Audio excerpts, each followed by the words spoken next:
A partir de agora, passando a limpo as notícias do dia no Brasil e no mundo, está no ar o Jornal do Boris. Bom dia, muito bom dia. Está no ar o Jornal do Boris. O Jornal do Boris é um sobrevoo pelos principais acontecimentos do Brasil e do mundo a partir das primeiras páginas dos jornais. Eu quero lembrar que este programa, o Jornal do Boris, é uma homenagem a Vicente Leporassi, um radialista e jornalista que brilhou durante muitos anos na Rádio Bandeirantes de São Paulo e que apresentava um programa parecido com o que nós fazemos, na verdade, o nosso é parecido com o jornal O Trabuco do Leporassi, onde ele lia, apresentava jornais, ele gostava do Diário Popular, jornal que já morreu, ele lia o Diário Popular, as principais notícias, e comentava ao microfone da Band. Olha, vamos ao noticiário. Hoje é um dia importante, crucial para várias questões políticas do Brasil. A alegria é que o Brasil ganhou ontem do Peru pelas eliminatórias da Copa do Mundo em Lima por 1-0. Foi pouco o placar. Ganhou 1-0. Em jogos por eliminatórias, o Brasil nunca perdeu para o Peru. E isso, claro, é do Peru. Bom, vamos para as manchetes. Vou começar com o Globo. Pacote que abranda regras eleitorais une esquerda, direita e centrão. Projetos que anistiam partidos e dificultam punição ao uso de laranjas avançam. Quer dizer, eles estão flexibilizando a favor deles mesmos, de um bom número de candidatos à reeleição, etc., etc., as leis eleitorais para as próximas eleições. Aí, de repente, se ouve um deputado falando, não, vamos melhorar, estamos apenas... Eu vi ontem, né? Estamos apenas corrigindo algumas distorções, não tem novidade nenhuma. Uma pinóia, estão facilitando a vida, estão criando uma anistia para multas que eles receberam para não cumprimentos de dispositivo da lei, etc., etc., etc. Coisas que os partidos deveriam pagar, mas que vai tirar dinheiro deles para as próximas eleições. Pelo jeito, todo mundo está a favor, inclusive o PT. O PT, essa santidade, essa magnificência de honestidade política, todo mundo está apoiando. Pelo jeito, isso vai ser aprovado contra a população. Isso é uma vergonha. Isso é uma vergonha. Esses caras estão lá muito mais pensando neles do que pensando no Brasil. Um Brasil que passa fome. Tem uma história rolando aí que é do jornalista Alexandre Garcia. O jornalista Alexandre Garcia, que às sextas-feiras comparece a um programa da Revista Oeste, que é muito boa, e o programa é muito bom, é um debate de ideias, etc., etc. No meio desse debate, alguém fez uma pergunta, porque ele é gaúcho daquela região que está sendo açoitada pelas chuvas, pelo mau tempo, etc., e ele colocou uma dúvida dizendo, olha, precisa investigar. Está lá, está na internet, precisa investigar 3 barragens que foram construídas no tempo do PT, aí que pegou, viu, que foram construídas no tempo do PT e que podem ter ocasionado, precisa investigar. Mas nada, era isso. Aí, né, como ele já é visto de um jeito torto pelo PT, o PT não suporta jornalista, a não ser que sejam os próprios jornalistas petistas. Eu fui vítima de perseguição do PT em governos anteriores. E olha, eles agem, os militares são fichinha perto deles. E aí, o procurador, que é o procurador-geral, o Messias, que lembra aquele Messias da Dilma? O Messias tomou as dores do governo e saiu aí dizendo que, eu anotei aqui, que ia levar a questão a enfim, um processo, ele não chamou de processo, um procedimento da Procuradoria Nacional de Defesa da Democracia. Quer dizer, um negócio desse tamanho, porque o Alexandre Garcia falou, olha aí, Procuradoria Nacional de Defesa da Democracia. Eu estou imaginando que foi essa procuradoria que julgou o Tiradentes. Aí fez essa ameaça, né? O Alexandre Garcia foi para a internet e disse, olha, pessoal, isso foi, eu falei isso numa conversa, era uma conversa, claro, num debate, e pedi investigação. E os prefeitos da região, através de ofício, ele mostrou isso. Ele não mostrou o ofício, mas se referiu a ele e ao noticiário do Estadão, da Zero Hora. Os prefeitos da região pediram essa investigação. Hoje já apareceu o Messias dizendo, não é crime. O que o Messias pediu era para que ele fosse submetido a um procedimento, o Alexandre Garcia, pela campanha, eu anotei aqui, de desinformação que ele tinha desencadeado. Quer dizer, ele falou isso uma vez, já é campanha de desinformação. Aí o pessoal puxa saco do Lula, do Messias e tal, já saíram atrás, aplaudindo, lincha, lincha, lincha. Olha, o Alexandre Garcia não tem nada a ver nessa história, a não ser o compromisso profissional dele com o leitor, telespectador, com quem assiste ele pela internet e também um pouquinho com a região da qual ele procede. Ele nasceu naquela região, os pais dele, ele conta, estão enterrados lá, ele estudou lá, enfim. Resolveram perseguir o homem, só que resolveram perseguir errado. A ânsia de perseguir é tão grande que foram de maneira canhestra contra Alexandre Garcia. Uma perseguição, uma tentativa de acovardar, de calar o jornalista. Isso é uma vergonha, viu, Messias?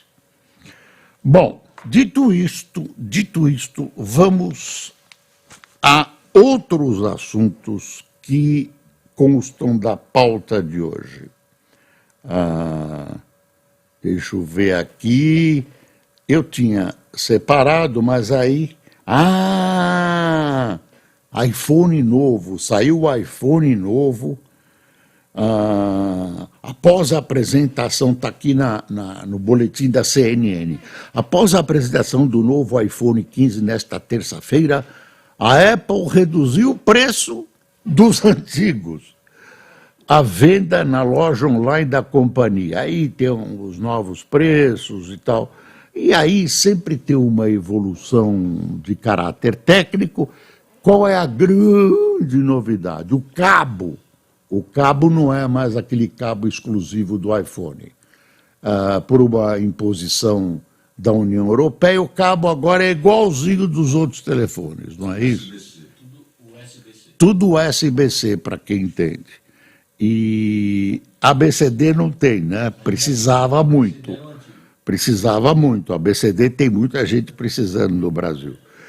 E aí, quanto custa esse aparelhinho? 10 mil, né, Fernando?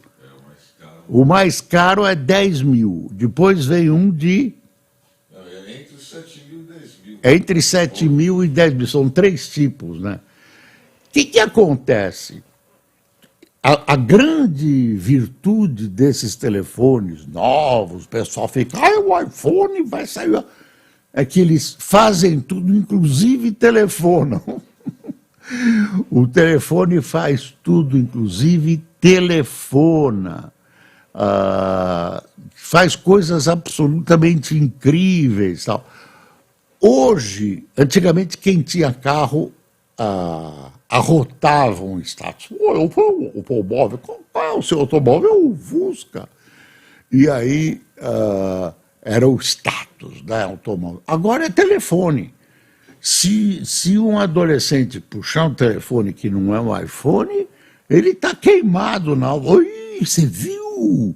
O telefone do Cássio não é um iPhone. Nossa, que horror! Eu não sei se eu devo ter pena ou raiva. Quer dizer, o iPhone virou um status. Dá uma espiada que tem telefones tão bons quanto e todos telefonam. Todos telefonam, todos entram na internet. A diferença do iPhone provavelmente é reconhecida por aquele pessoal especializadíssimo. Boris, o seu iPhone tem velocidade 30? Nossa, o meu novo tem velocidade 80. Qual a diferença na aparição da imagem? 3 segundos. Porra, está pouco me interessando. Eu não sou especialista, eu quero que apareça a imagem. Então, esse negócio de iPhone...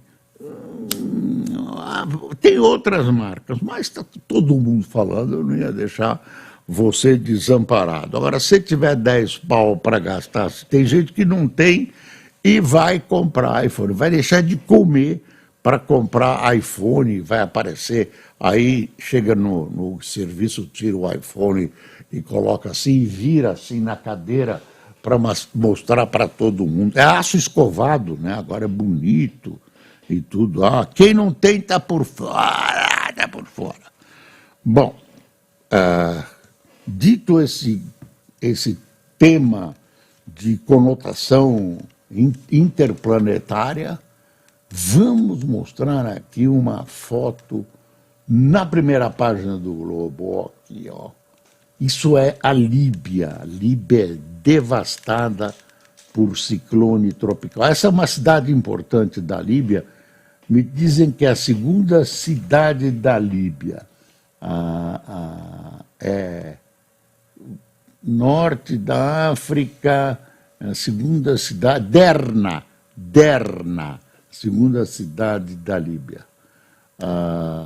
O país do norte da África, cuja divisão interna amplifica a tragédia. Tem uma guerra civil lá. A guerra são praticamente 2 países a Líbia hoje. Contabiliza até agora mais de 5 mil mortos e 10 mil desaparecidos. A Líbia tem riqueza natural, tem petróleo. Mas olha que devastação. Ninguém merece isso, viu? Ninguém merece isso. Falando de iPhone, essas coisas, está aqui, olha. Estados Unidos afirmam que Google gasta 10 bi por ano para manter monopólio. No primeiro dia do julgamento, que é considerado um termômetro do controle do Estado sobre as big techs no país, a justiça americana diz que a empresa abusou do poder de mercado ao pagar para manter monopólio de busca na internet. existe um cabedal no mundo todo que reúne uma espécie de luta entre Estado e Big Techs e tal, no sentido do controle da informação, do controle da internet, aqui no Brasil também, um pouco para lá, um pouco para cá, enfim, vamos ver o que isso vai dar. Olha aí o Lula, nem vem que não tem Putin. Lula, desculpa aí, o Lula que tinha feito uma manifestação dizendo, não, o Putin pode ir para o Brasil, que é conosco ninguém conosco, o Brasil não vai permitir a prisão dele em 2024,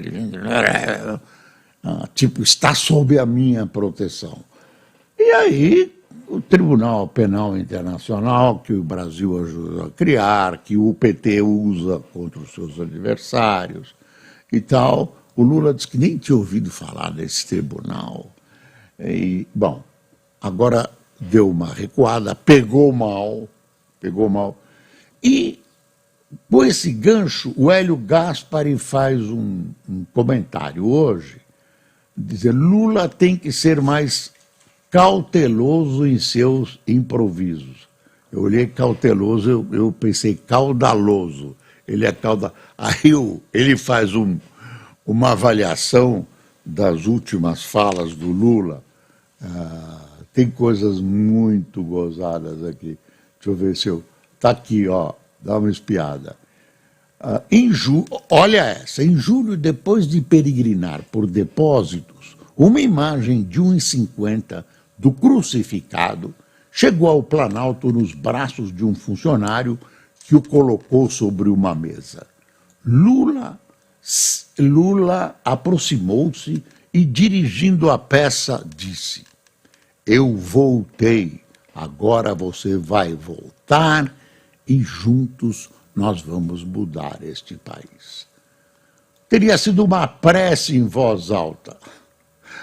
Está na internet. Dias antes, numa frase mal formulada, ele disse, numa passagem por Cabo Verde, que temos profunda gratidão ao continente africano por tudo que foi produzido durante 350 anos de escravidão em nosso país. E aí a assessoria dele aconselhou ele a moderar, ele moderou, mas de repente ele falou do Tribunal Penal Internacional, que eu já contei, e aí tem essa coisa do voto secreto, quer ver? Do voto secreto no STF. Quer ver?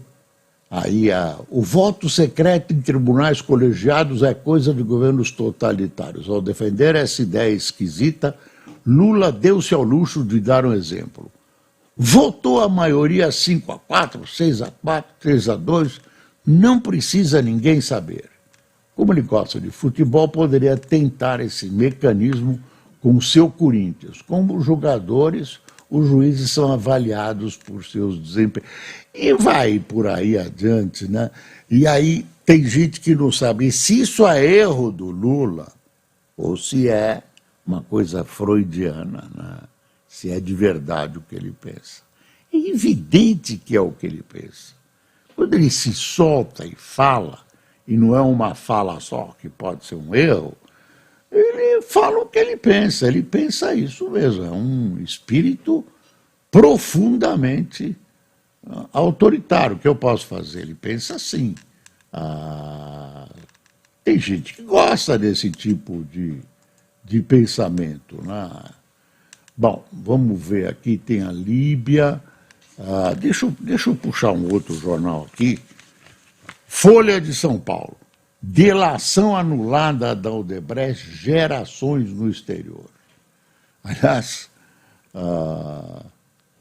tem outro artigo do Globo sobre isso, que é e aí o pessoal da esquerda ficou doido com isso, porque em um determinado momento, o Globo diz que o Toffoli está se aproveitando de um negócio que nós vamos pagar, né?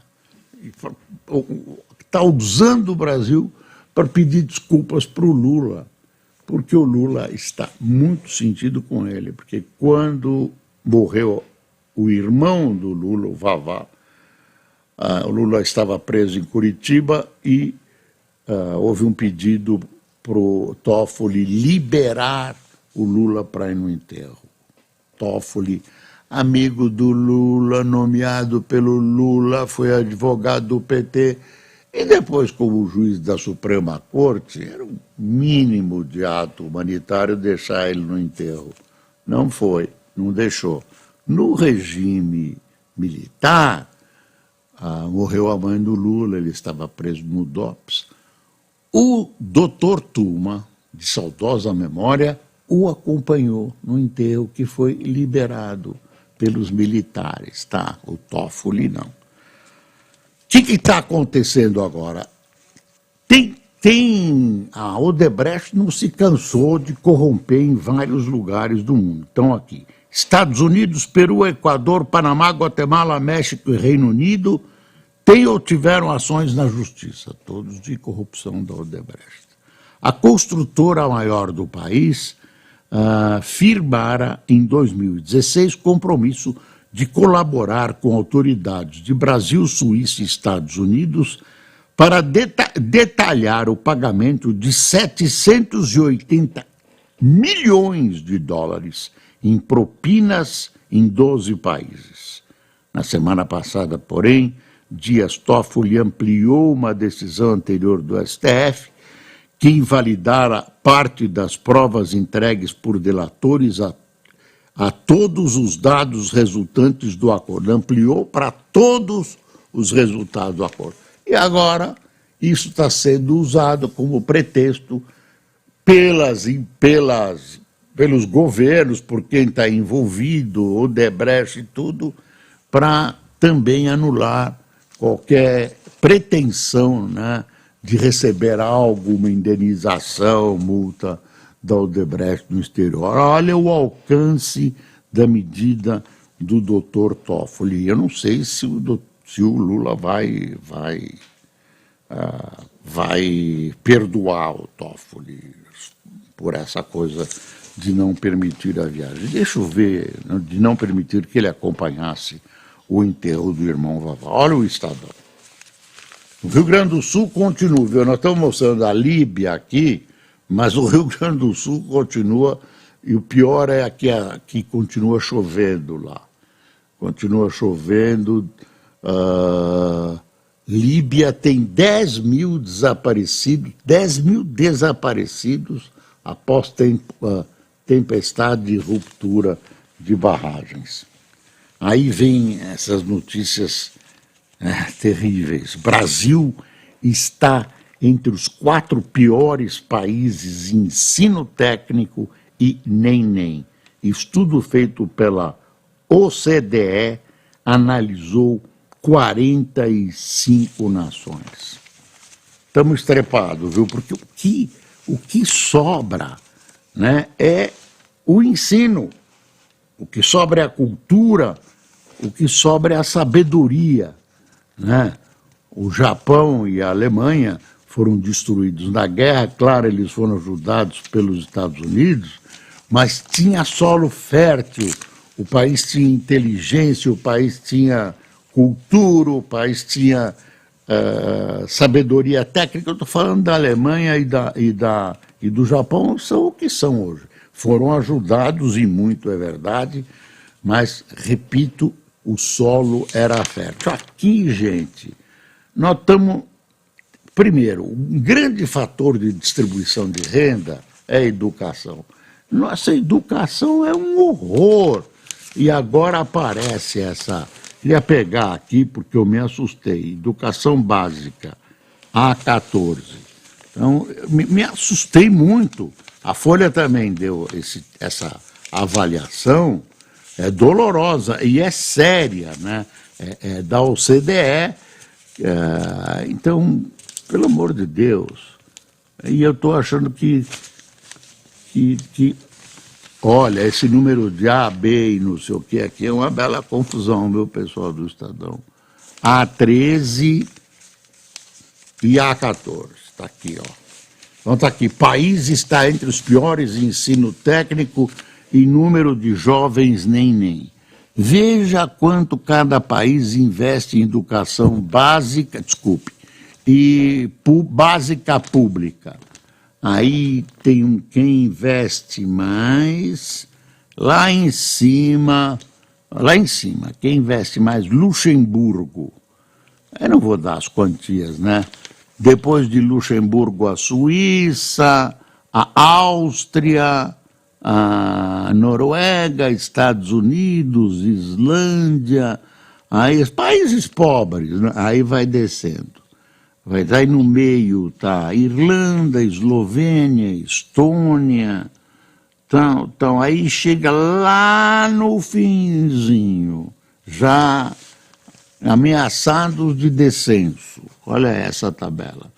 Bulgária, Romênia, Costa Rica, Colômbia, tudo na frente do Brasil, viu?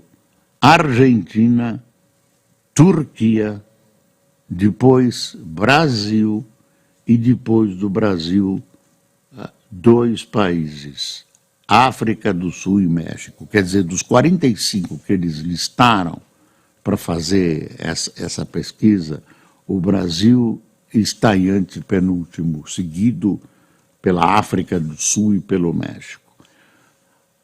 País que não tem educação, nem cultura, não tem nem independência.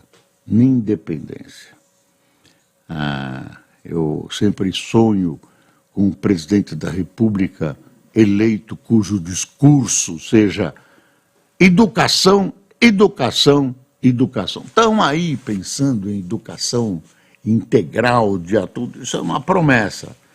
Dinheiro para as verbas, essas verbas aí de gabinete, verba, como é que chama? As emendas. Isso tem, né? Não falta. O Brasil tem apenas 11% dos alunos cursando a modalidade, que é ensino técnico. Grupo feminino que não estuda nem trabalha é mais do que o dobro do visto em outros países. Média de 4 horas diárias de aulas é desafio para o Brasil. Há dificuldades na oferta de atividades no contraturno, seja por falta de estrutura ou de professores. Países têm até férias menores. Férias menores. Aqui, não, o professor precisa de férias. Acho que precisa mesmo, porque tem professor apanhando aqui em sala de aula sem que possa reagir.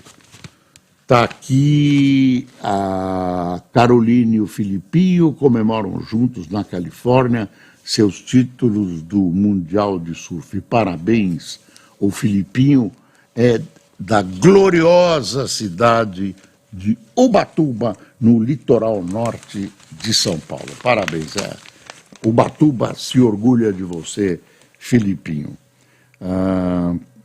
Líder da Câmara pede impeachment de Biden.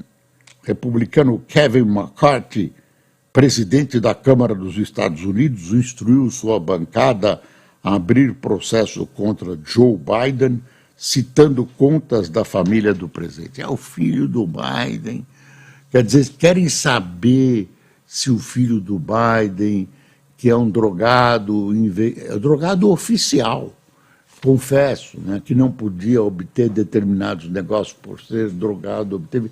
Até onde vai a influência do pai dele nos negócios? O negócio furado com a Ucrânia. Mas parece que não há nada com o presidente.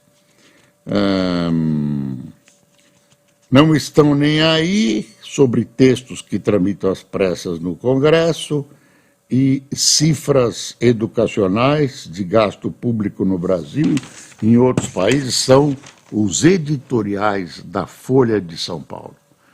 Brasil dá importância ao ensino público, mostram dados mas deficiências vão além do dinheiro.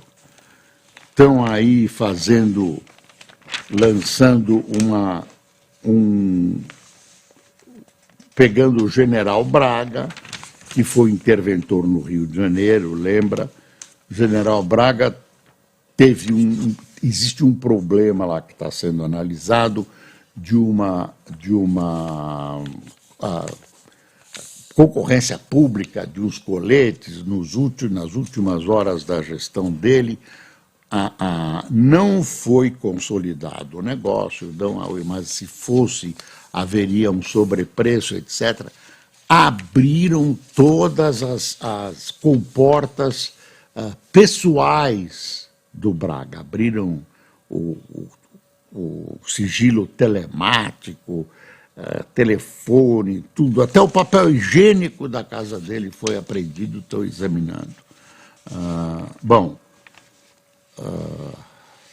E aí fica uma estranha situação, né? O governo aciona jornalista por fake news, é o Alexandre Garcia. Putin diz que perseguição a Trump expõe fraqueza nos Estados Unidos. Aí tem uma foto desse ditador norte-coreano Kim Jong-un, recebido pelo primeiro-ministro russo Alexander Kozlov em estação de trem em Kazan. Ele veio num trem blindado, o trem anda a 10 por hora, mas chegou, disse que é um bruta luxo. Acabou. E hoje começam os julgamentos de 4 daqueles senhores que está aqui. O Supremo começa a julgar hoje réus por ataques do 8/1.